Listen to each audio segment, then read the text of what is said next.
Hey everybody, Sam back once again, and today we're going to talk Nexus 4. I'm going to break this video down into little individual videos, but I'm also going to put this one video up as a big long one for everyone that wants to see it as well. So, let's talk Nexus 4. Enjoy.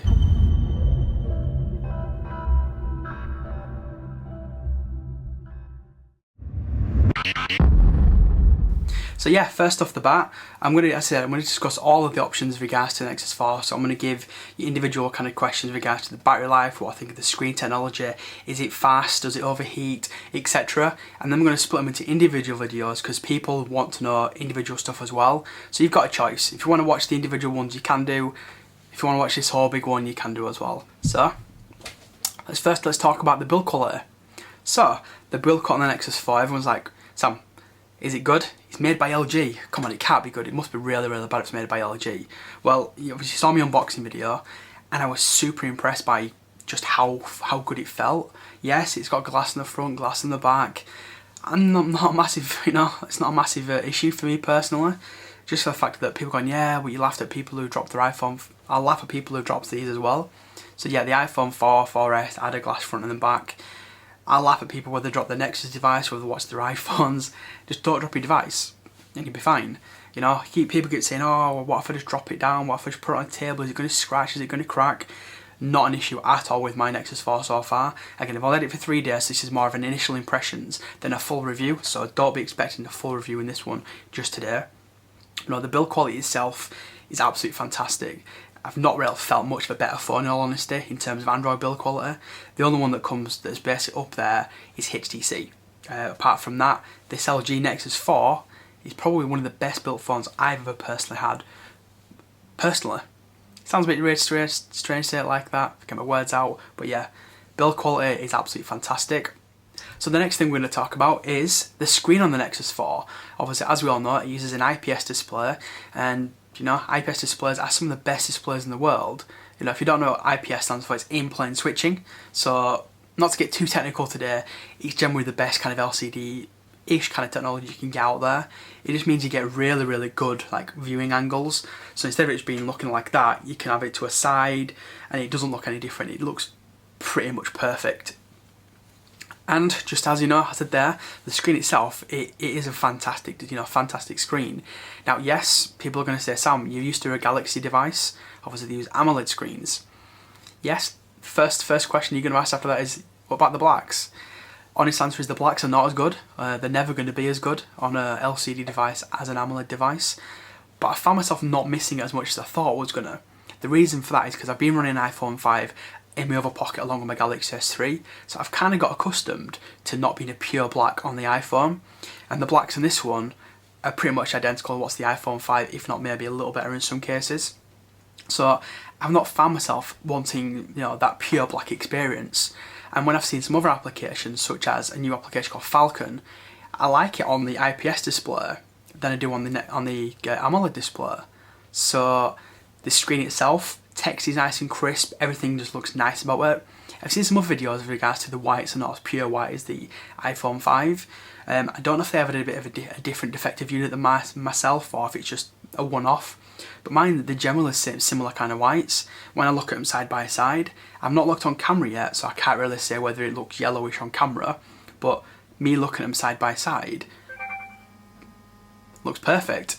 So yeah, the screen itself, definitely a winner for me, so don't worry about the screen technology. It's one of the best screens I've seen on a mobile phone today. So the next thing will be the camera. Yes, it's got an 8 megapixel camera on the back and a 1.3 megapixel on the front.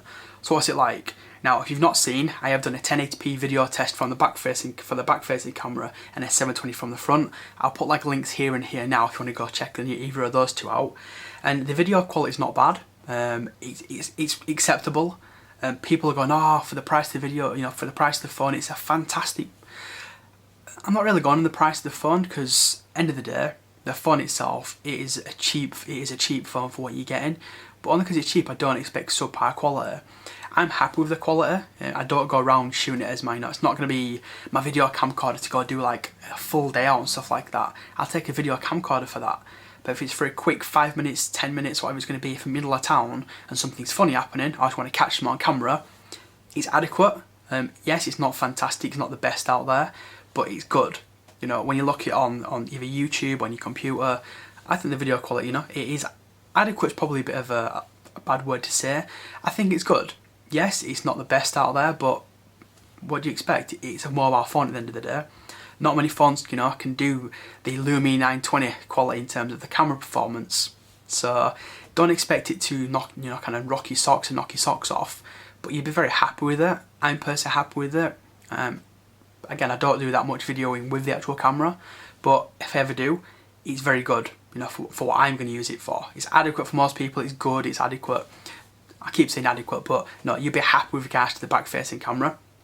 The front-facing camera, again, 720p, I'm very happy with it, in all honesty. Yes, it's not the sharpest in the world, but again, it's a front-facing camera. How often are you going to go, hello, I'm just talking to myself, without feeling like an idiot? If you're looking to get it to be a vlogger and stuff like that, get yourself a proper dedicated camera. Don't use your phone for that, that's my personal opinion. If you want to do vlogs on a daily basis, or proper vlogs.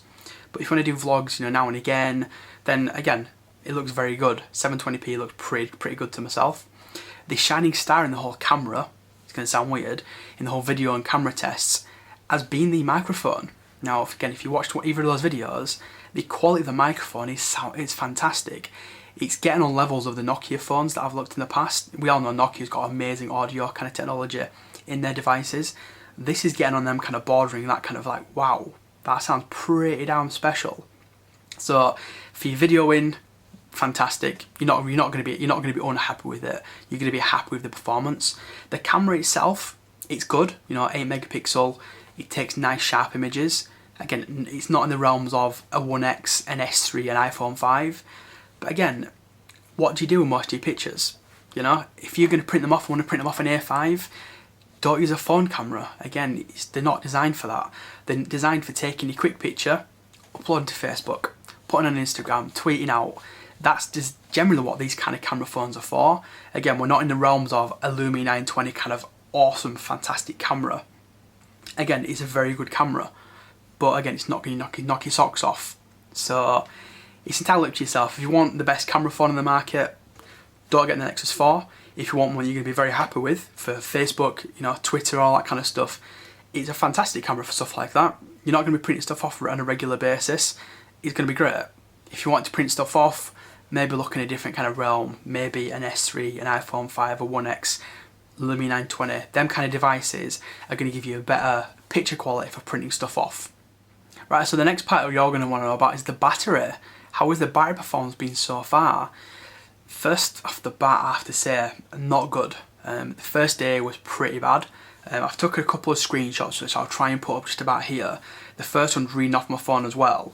At 49% I took a screenshot and I only had it on for 4 hours 45 minutes. So going on those basis there, I would have probably got maybe 9 hours, maybe on my first day usage. It actually went further down than that because I took one, was it an hour 40, about 50 minutes later, and I was down at 30%, so I'd lost all that. I've lost like 29% in the space of about 50 minutes, and that's because I'm using the phone pretty regular. Again, I'll try and put a little screen grab here. So with 5 hours 35 minutes in, I've got 30% battery left. This is my first day, and that was screen on time of just about 2 hours 12 minutes. So again, not fantastic in terms of the first day performance, but I've been told the more you use it, the more you charge it, the more cycles it goes through, the better it gets. So I'm thinking, okay, that's cool, I'll give it another chance. So the second day, I did one screenshot at 3 hours and 13 minutes, and I had 78% left. Again, I'll try and put a little screenshot here for you. I thought, okay, that's gonna be a bit better. Hopefully it's gonna be a bit better than that. So I carried on using it, and then I used it, and then I got 10 hours 49 minutes out of my second day usage. So again, not exactly the best, but we're still talking longer than the first day, which I probably would have got about 7 hours out of it. And I think they're the ones I've taken so far. Yeah, unfortunately, they're the ones I've taken so far in terms of screenshots.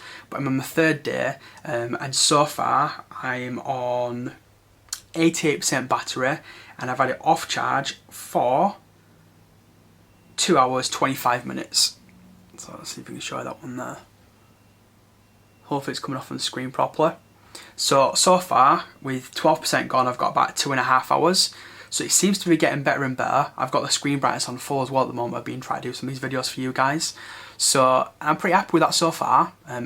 Honest answer is at the moment it's not been the greatest, but I'm going to do an update of this video in about 2 weeks time, because again I've been told the battery does take a while to bed in. So those people that have done a review after a day, shame on you, because you can't tell whether this phone has a great battery or a bad battery after a day or two.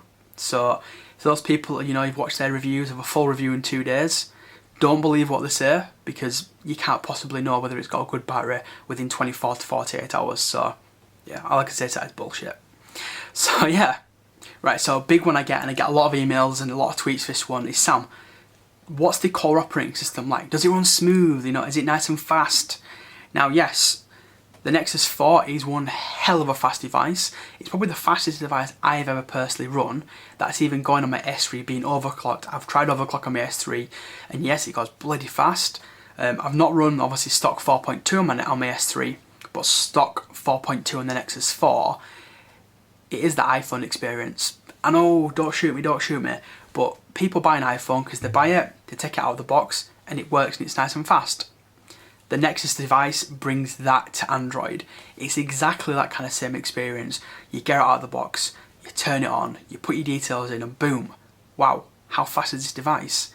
So yes, the experience, the whole smoothness of the device, it's fantastic. Multitasking on this device has been like no other. You know, they stay in and out, how fast it is going from one to the other. There's no lag, there is literally no lag at all. I have not come across any lag whatsoever from the device. I was like, wow. And it takes a lot after the S3 to kind of, you know, give me that wow factor again. The Nexus device has done that. It's given me that, wow, this is one hell of a device. So for those people thinking, I've got an S3, shall I get an Nexus 4? The way I see it is if you've got money for it, yes. If you're happy with your S3 and you're thinking, no, I don't want stock Android, then no, stay with your S3. That's my honest opinion at the moment.